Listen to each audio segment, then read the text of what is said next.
Meus queridos, eu venho por meio desse vídeo falar para os irmãos o que eu não falei na igreja na última vez que eu estive lá, no dia em que eu fui repreendido, e gostei muito da repreensão, porque se não fosse por ela, eu não teria motivos para falar o que tem que ser dito agora. Eu fui repreendido por causa de uma pergunta a respeito do pecado e dos filhos de Deus. Eu disse que os filhos de Deus não pecam ou não podem viver pecando. O irmão disse: Olha, irmão, o que é isso?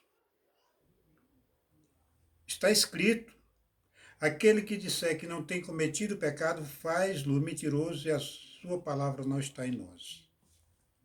Tudo bem. Agora, irmão, é necessário que eu explique para os irmãos o tamanho do desastre que foi naquele dia. Houve um nocaute ali que as pessoas foram nocauteadas para casa e nem sequer perceberam. Para você ver o mundo espiritual como é. Então, para mim falar apenas do que eu queria falar e explicar o tamanho do erro que foi cometido ali, seria fácil, mas eu quero fundamentar mais essa palavra. Para isso, nós vamos ler um pouco da Bíblia e no final desse vídeo vocês vão ver o tamanho do erro cometido ali. Então, meus queridos, a outra coisa é que eu estive esses 5 ou 6 sábados sem ir para a igreja, não porque eu não quisesse ou porque eu estivesse escandalizado, que eu não me escandalizei, pelo contrário, eu gostei da repreensão. Mas eu não fui para que eu pudesse falar com mais propriedade o que eu vou falar agora. Porque eu não posso falar das coisas de Deus de qualquer jeito. Eu tenho que ter certeza para que Deus seja a minha única testemunha. Vamos ver o vídeo. Para isso, nós vamos ler 1 Coríntios, do capítulo 3, do verso 2, até porque no grupo aí da igreja eu falei um pouco a respeito da liberdade humana, mas é pouca coisa. Então, é necessário que eu leia um pouco a Bíblia antes de chegar na parte em que eu vou mostrar o que eu falei e o que houve de errado ali naquele dia. Então, meus queridos, aqui no capítulo 3 de 1 Coríntios, no verso 2 diz, Paulo fala: Leite vos dei a beber, não vos dei alimento sólido, porque ainda não podeis suportá-lo, nem ainda agora podeis, porque ainda sois carnais. Meu querido, muitas pessoas leem esse verso e querem explicar ele aqui apenas. Mas é preciso que nós vá para Hebreus, capítulo 5.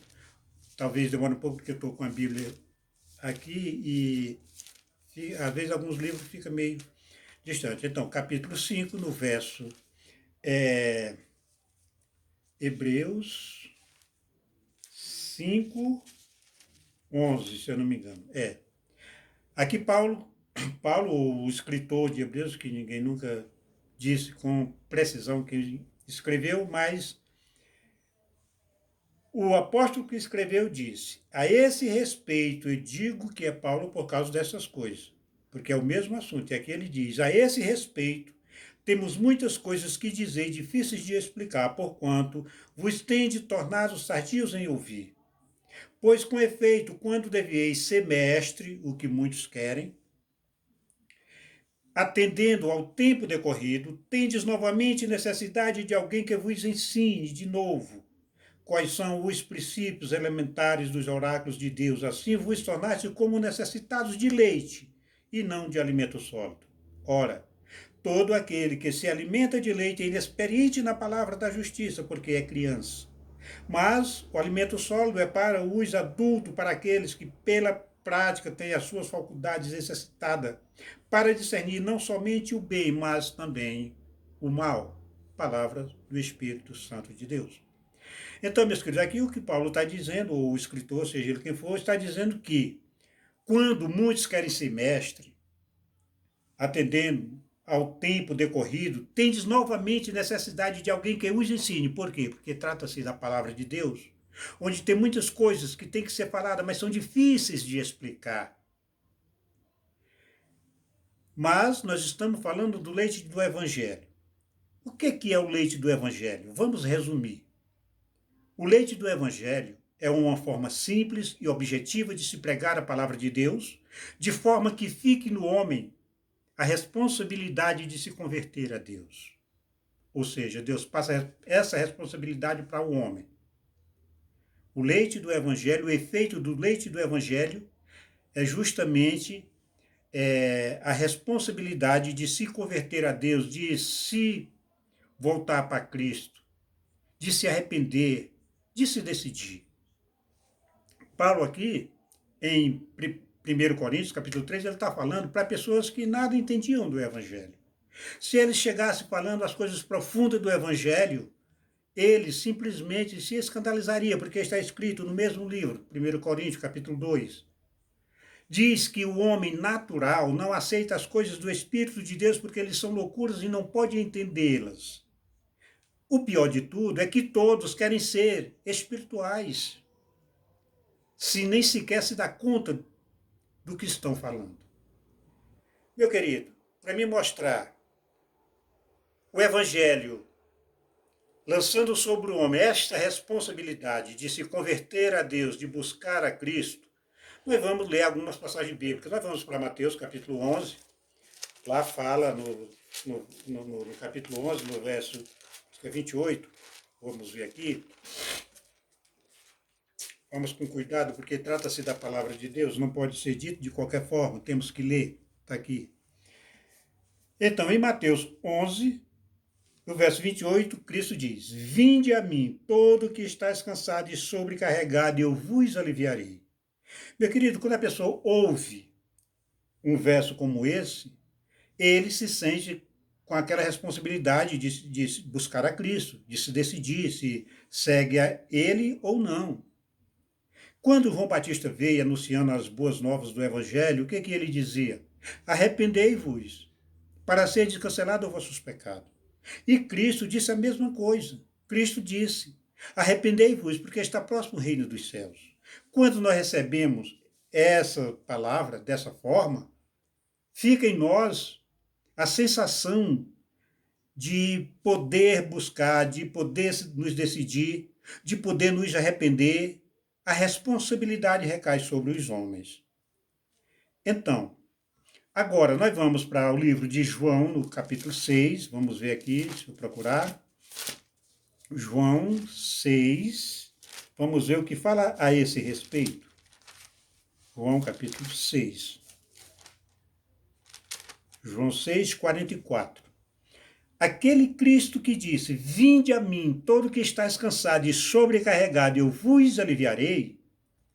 Agora aqui, em João 6,44, ele diz, ninguém pode vir a mim, se o Pai que me enviou não o trouxer, e eu o ressuscitarei no último dia.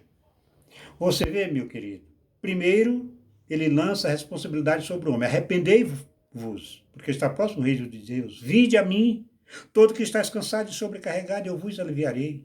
E aqui ele diz, ninguém pode vir a mim, se o Pai que me enviou não o trouxer, e eu o ressuscitarei no último dia.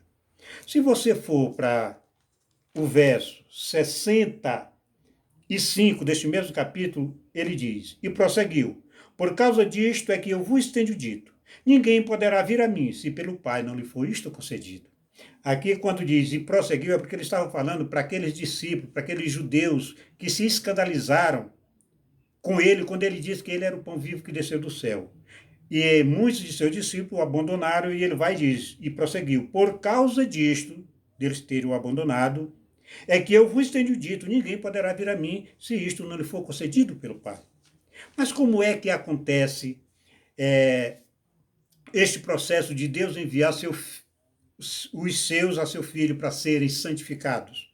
Meu querido, no verso 45 desse mesmo capítulo diz, está escrito nos profetas, e serão todos ensinados por Deus, portanto todo aquele que da parte do Pai tem ouvido e aprendido, este vem a mim. Você está entendendo? É por isso que está escrito, a fé vem pelo ouvir da pregação, a pregação da palavra de Deus. Então, todos que têm ouvido esta palavra e aprendido, esse vai aos pés de Cristo, porque aprenderam de Deus. E essa parte é simples de ser explicada. Porém, tem a parte do arrependimento. Aí o leite do evangelho começa a ficar um pouco mais grosso.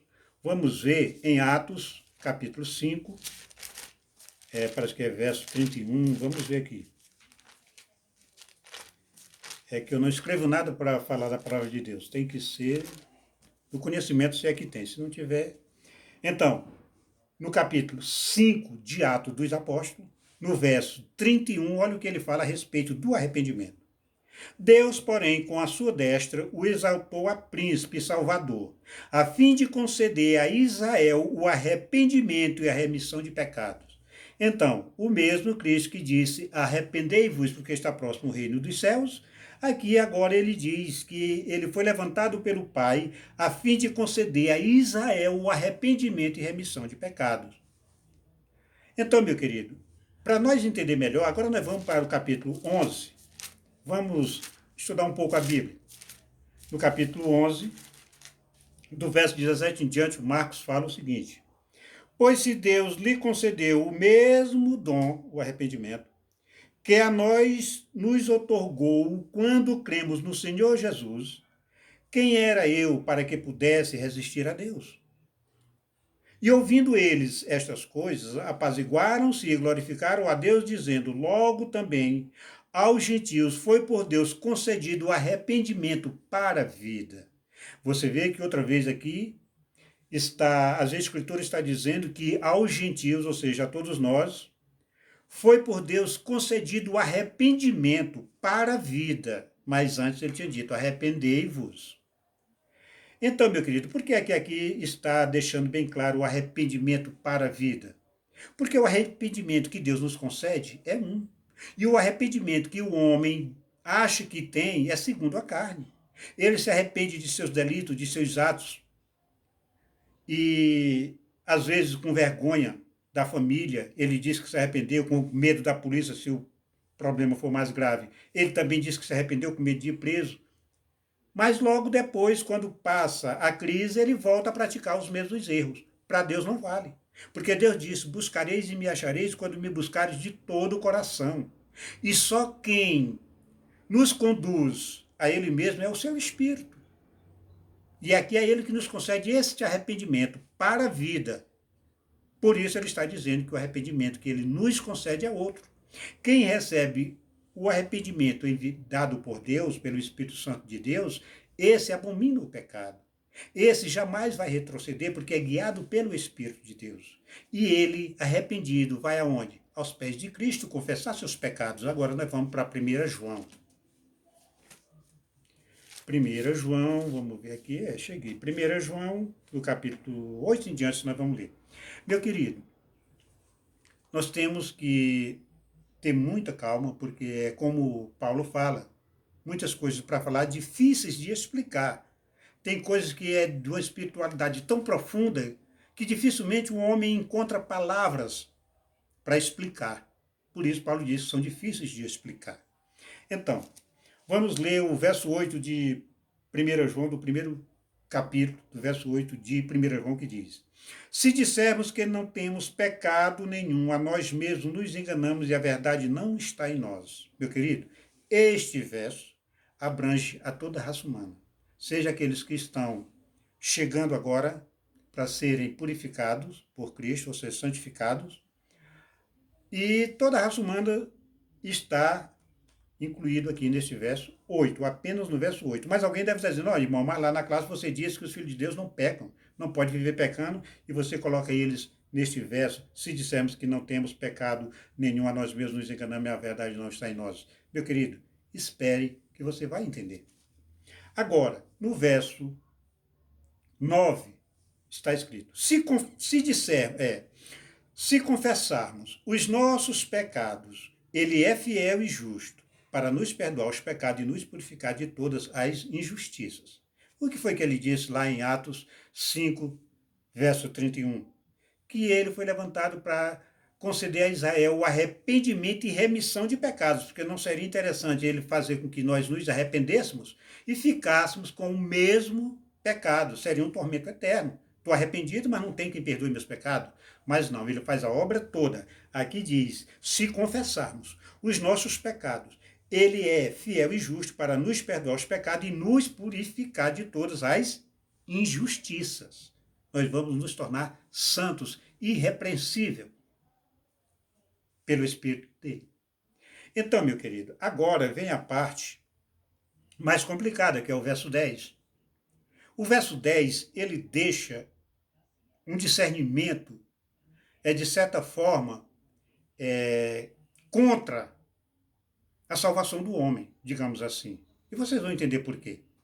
Aqui diz, se dissermos que não temos cometido pecado, fazemos-lo mentiroso, e a sua palavra não está em nós. Esse verso foi o que o irmão me chamou a atenção e aplicou a mim. Irmão, que é isso? Está escrito, todos, aquele que disser que não tem cometido pecado faz de Deus um mentiroso. Meu querido, o discernimento que este verso traz, as pessoas entendem de uma forma até maligna, digamos assim. E você vai entender por quê. Porque se você, como você aplicou esse verso para mim, para justificar que todos estão cometendo pecado, não tem um que não possa chegar a Cristo e dizer que não está cometendo pecado, porque assim vai fazer de Deus um mentiroso, você tem que entender que o verso não está dizendo isso. Porque se estivesse, ele estaria dizendo o seguinte, que o sacrifício de Cristo foi ineficaz para aperfeiçoar o homem. Porque até agora ele não aperfeiçoou nenhum, não justificou a nenhum, porque não tem nenhum que possa dizer que não está cometendo pecado, porque todos estão pecando, foi o que você disse. E o mal maior é que aquelas pessoas que vinham de casa, que vieram de casa para a igreja, a fim de ter seus pecados justificados, para receber a disciplina que vem do Senhor, a admoestação para ele se envergonhar de seus pecados, ele vai voltar para casa conformado com seu estado miserável de pecado, do jeitinho que ele veio. Por quê? Porque aqui você vai dizer, olha, se você disser que não tem cometido pecado, está chamando Deus de mentiroso. Então ele vai para casa tranquilo, sossegado, em pecado, porque você aplicou o verso de forma errada. O que o verso está falando aqui, em Eclesiastes, lá no livro de Eclesiastes 7:20, está dizendo que não há homem justo sobre a terra que faça o bem e que não peque. E isto é o homem antes de se encontrar com Cristo. Porque a função de Cristo é justamente perdoar nossos pecados e nos purificar dos pecados, das injustiças, para podermos nos tornar santos e irrepreensíveis diante deles e poder dizer que não estamos cometendo pecado e rogamos a Ele para nos guardar de pecarmos contra Ele.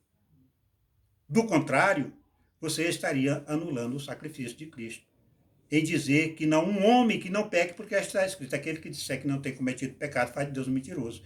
Mas lembre que o verbo cometido está no passado. E o verso diz, se dissermos que não temos cometido, para poder pedir perdão a Cristo. Fazemos de Deus um mentiroso e a sua palavra não está em nós, porque a sua palavra foi que disse que todos pecaram. Mas em Cristo podemos dizer que não estamos cometendo pecado e rogamos a Ele para nos guardar de pecar contra Ele, é o que o salmista fala. Vamos entender o verso. Se dissermos que não temos cometido pecado, fazemos-lo mentiroso e a sua palavra não está em nós. Como eu disse, o verbo cometido está no passado, cometendo estaria no presente e cometer está no futuro. No passado cometemos, pedimos perdão a Cristo. Ele nos perdoou e nos purificou. Purificados podemos dizer que não estamos cometendo e rogamos a Ele para nos conceder sabedoria, para não pecarmos no futuro. Então, meu querido, isso aí é um nocaute. Mas todos os pastores que eu já vi até agora pregam da forma que o irmão aplicou. Que ninguém pode dizer que não tem cometido. Claro, não pode dizer porque o cometido está no passado. Mas se é filho de Deus, se é filho de Deus, pelo Espírito de Deus, ele pode dizer que não está cometendo, porque está sendo guiado pelo Espírito de Deus. E aqueles que vieram de casa buscar salvação, encontraram.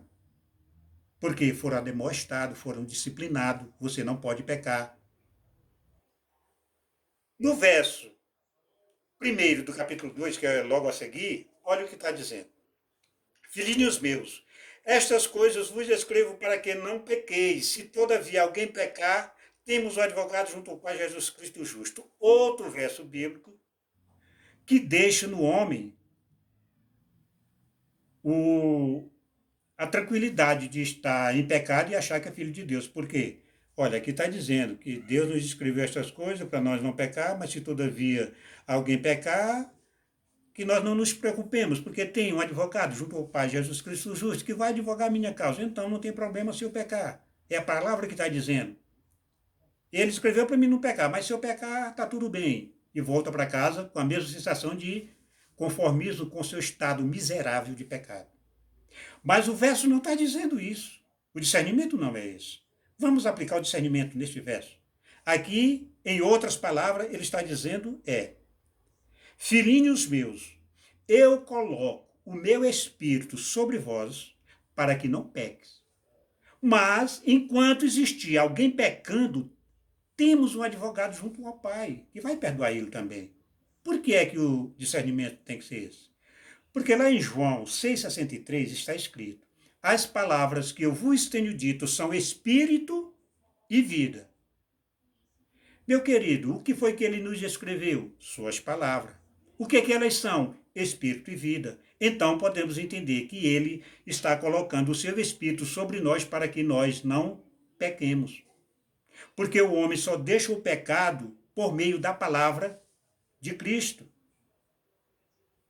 que é espírito e é vida, e é que nos guia ao próprio Cristo. Mas enquanto existir alguém pecando, Cristo está ali. Aqui está as palavras de intercessão para aqueles que ainda vivem pecando. Mas você, como filho de Deus, não pode viver pecando, porque o que nasce de Deus o guarda, e o maligno não lhe toca. O irmão falou para mim, quando eu fosse ler a Bíblia, que eu procurasse, pedisse ao Espírito Santo sabedoria. Vamos ler 1 João aqui no capítulo 5, irmão, e eu vou lhe dizer porque foi que eu disse que os filhos de Deus não pecam e nem podem viver pecando. O problema é que enquanto eu falava dos filhos legítimos de Deus, você estava falando desses que estão dentro da igreja, dormindo, babando o botão da camisa, achando que são filhos de Deus. Vamos ler. Aqui diz, no verso 18 do capítulo 5 de 1 João, está pertinho. Sabemos que todo aquele que é nascido de Deus não vive em pecado. Antes, aquele que nasceu de Deus o guarda, e o maligno não lhe toca. Meu querido, essas palavras não se originaram em mim. São palavras do Espírito Santo. Se vocês não querem aceitá-la, é outra história. Mas não venham me repreender dizendo que eu estou errado, porque assim você não vai. Quem vai estar errado não sou eu, e sim o Espírito Santo de Deus. Pode? Se você for para o capítulo 3, no verso 7 em diante, olha o que diz. Vamos ler. Aqui diz: filhinhos, não vos deixeis enganar por ninguém. Aquele que pratica a justiça é justo como ele é justo. Aquele que pratica o pecado procede do diabo, irmão. Porque o diabo vive pecando desde o princípio. Para isso se manifestou o Filho de Deus, para destruir as obras do diabo que há em ti, que é o pecado, irmão. Para você entender isso, você tem que ir lá para Gálatas 2,17, irmão. Vamos ver o que diz lá em Gálatas 2,17. Nós temos que ler um pouco a Bíblia.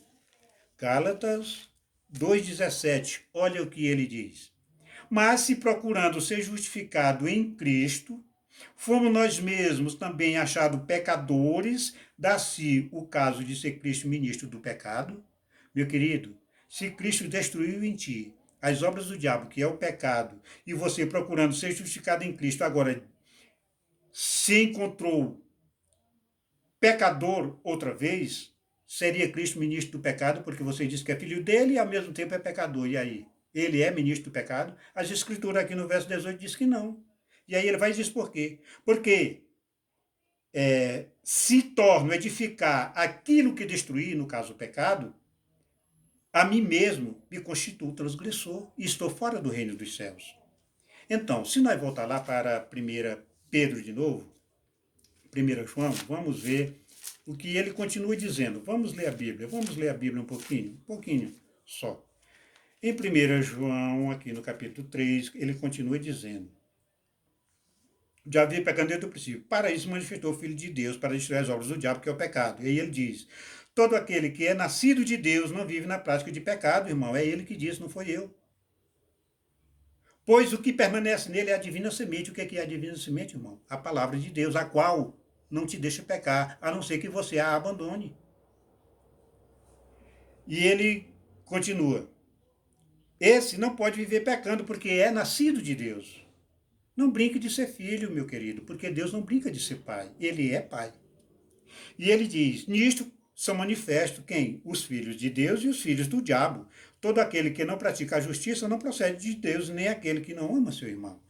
Então, meu querido, mas eu falei lá no verso 8 que todos, que nenhum pode dizer que não tem pecado nenhum, porque assim está enganando a si mesmo. E ao mesmo tempo estou dizendo que o filho de Deus não pode ver pecando. Mas eu vou explicar. Vamos aqui para 1 João capítulo 5, verso 6, que diz, prestem atenção, aqui é um campo minado. Aqui diz, se alguém vir a seu irmão cometer pecado não para a morte, preste atenção, não para a morte, pedirá e Deus lhe dará vida. Aos que não pecam para a morte, há pecado para a morte, por isso não digo que rogue. Você tem que entender aqui que aqui tem dois tipos de pecado. O pecado que os filhos de Deus ainda, pelo fato de não estarem aperfeiçoados, ainda cometem, mas não é pecado para a morte. E tem o pecado dos filhos do diabo, que é para a morte. E aí ele diz, se você vê seu irmão pecar não para a morte, pedirá e Deus lhe dará vida. Aos que não pecam para a morte. Mas aqueles que pecam para a morte, por esse não digo que rogue. Por quê? Há pecado não para a morte, como ele diz aqui, e há pecado não para a morte. Então, meu querido, logo a seguir ele continua dizendo o que eu li, sabemos que todo aquele que é nascido de Deus não pode viver na prática de pecado. Então, mas qual é o pecado não para a morte? Nós vamos entender, eu acho que Tiago nos fala disso. O que é que diz lá em Tiago? Vamos ver aqui. Opa, passando Tiago. Olha, no capítulo 1 de Tiago, no verso 3 em diante diz, ninguém ao ser tentado diga, sou tentado por Deus, porque Deus não pode ser tentado pelo mal, e ele mesmo a ninguém tenta. Ao contrário, cada um é tentado pela sua própria cobiça. Meu querido, a cobiça é ou não é um pecado? Ela está lá no verso 17 do capítulo 20 de Êxodo, nos 10 mandamentos. Não cobiçará a casa do teu próximo, não cobiçará o jumento do teu próximo, o boi do teu próximo, a mulher do teu próximo. Não cobiçarás. É um mandamento. Só que a cobiça é um mandamento que, para se tornar maligno, ele tem um processo. Não é como os outros. Vamos ver. É a razão de todos os pecados, a cobiça. Aqui começa. Ao contrário, cada um é tentado pela sua própria cobiça. Quando esta o atrai, o seduz, concebe, dá luz o pecado, este consumado é que gera a morte. Os filhos de Deus, diante da cobiça, ele age da seguinte forma. Primeiro vem a cobiça, que é o poder de detectar o mal. Vem a cobiça. Ela o atrai, seduz, concebe e dá luz o pecado.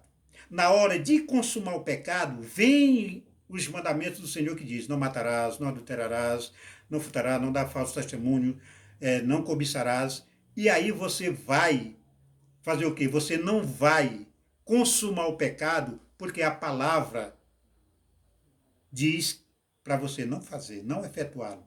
Então, aquela cobiça que antes era pecado, ela deixou de ser pecado no momento que você perseverou na palavra e não consumou o pecado. Você, como filho de Deus, aniquilou o pecado com a sua justiça de não efetuar o pecado. Mas os filhos do diabo não. Deixa a cobiça o atrair, seduzir, ela concebe da luz do pecado, ele vai e consuma o pecado, aí morreu.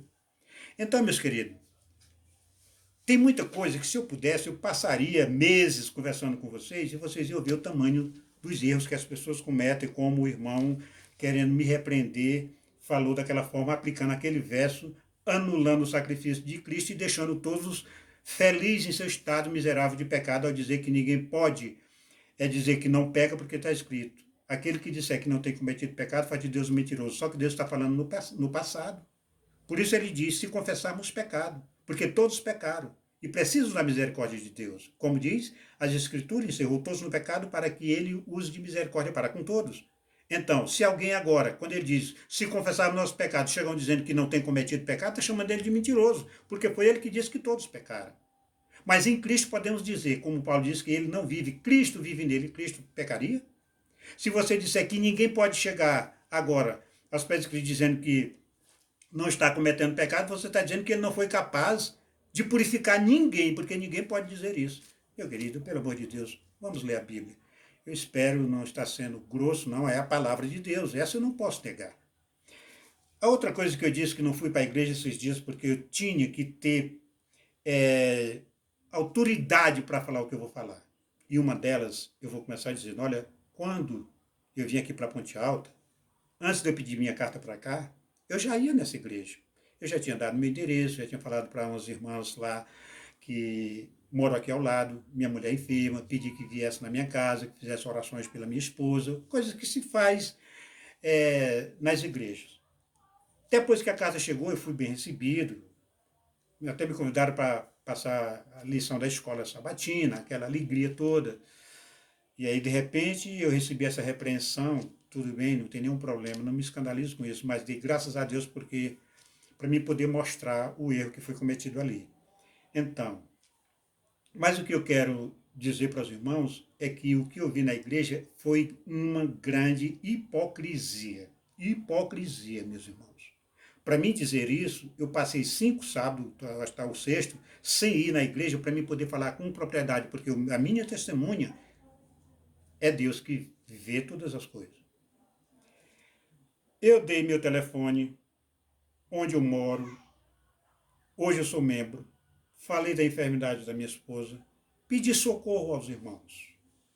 Meu querido, ninguém veio, ninguém apareceu. Até aqueles que têm o meu telefone nunca ligaram para saber se eu estou vivo ou morto. Mas a hipocrisia está porque esses que fazem tal coisa têm a coragem de subir no púlpito e pregar a parábola da ovelha perdida.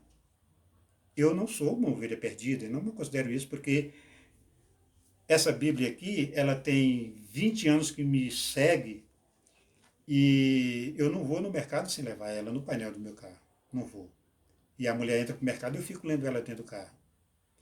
Então, meus queridos, eu posso dizer com toda a certeza de que os irmãos falam de um amor que não reflete nas pessoas. Eu cheguei a levar 11 pessoas da minha família para a igreja. Meu querido, eu saí de lá com vergonha daqueles que eu levei. Mas o que foi isso? Irmão, uma frieza, um gelo total. Eu queria saber o que é que os irmãos fazem de extraordinário para se declarar um povo, filho de Deus, amoroso, como eles pregam. Eu vivenciei isso, irmão. No dia que eu falei uma palavra, que foi esta, que os filhos de Deus não podem pecar, eu fui repreendido. Imagine se eu falasse tudo que está aqui, que Deus colocou em meu coração, na minha mente. Eu ainda não vi ninguém aí pregar um sermão, seja pastor, seja quem for, com a demonstração, que nos trouxesse o temor do Senhor, que nos fizesse nos envergonhar dos nossos pecados. Pelo contrário, todos saem com um coração desse tamanho, feliz com o pecado que trouxeram de casa, porque não há repreensão alguma. Meu querido, eu tinha que falar estas coisas. Claro que tem milhares de pessoas, vão até sorrir, dezenas deles aí vão até sorrir do que eu falei, porque não entenderam até agora. Porque se fosse para me explicar com mais precisão, eu teria que fazer um vídeo de 2 horas. E eu não tenho recurso para isso. Então, meus queridos, fica aqui as minhas desculpas. Eu sei, como Paulo, estou falando para pessoas carnais, tá entendendo? Porque as pessoas que vivem segundo a carne não aceitam as coisas do Espírito de Deus, porque eles são loucuras, como o Paulo mesmo fala. E aqueles que ainda estão ali, são ainda crianças em Cristo, pouco entendem da palavra de Deus. Isso é o que eu vi, é o que eu testemunho a respeito. Espero não ter me tornado inimigo de vocês por vos falar a verdade, é o que Paulo fala. Então, meu querido, eu agora vou voltar a frequentar a igreja, tá entendendo? E aquele que quiser estudar qualquer assunto comigo, que traga a sua Bíblia e nós vamos estudar a palavra de Deus, claro, movido pelo Espírito Santo de Deus. Mas o que eu tinha para dizer era isso. Vou fazer um pedido. Mostre esse vídeo a seu pastor. Talvez ele se envergonhe e procura é, a cuidar do rebanho. Porque eu sou uma ovelha. Eu não sei quem é meu pastor, a não ser Cristo.